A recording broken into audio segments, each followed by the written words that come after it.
పిల్లలు, ఈరోజు మనం తెలుగు తల్లి పాఠంలోని అర్థాలను నేర్చుకుందాం. ఫస్ట్ వన్, జాబిల్లి, చందమామ. జాబిల్లి అంటే అర్థం ఏమిటి? చందమామ అని అర్థం. కల్పవల్లి, కల్పవల్లి అంటే అర్థం కోరిన కోరికలు తీర్చేది అని అర్థం. కల్పవల్లి, కోరిన కోరికలు తీర్చేది. తెనుంగు, తెనుంగు అంటే అర్థం తెలుగు. సంకెళ్ళు, సంకెళ్ళు అంటే అర్థం ఏమిటి? స్వేచ్ఛ లేకుండా చేసేవి.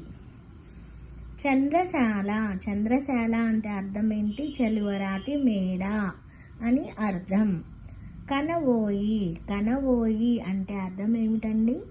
చూడబోయి అని అర్థం. రేడు, రేడు అంటే రాజు అని అర్థం.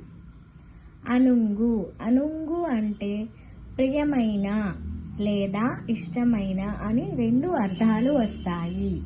సుదూరం, సుదూరం అంటే చాలా దూరమైన అని అర్థం. చనవోలు, చనవోలు అంటే అర్థం వెళ్ళబోయి అని అర్థం. నిర్భయంగా, నిర్భయంగా అంటే భయం లేకుండా అని అర్థం.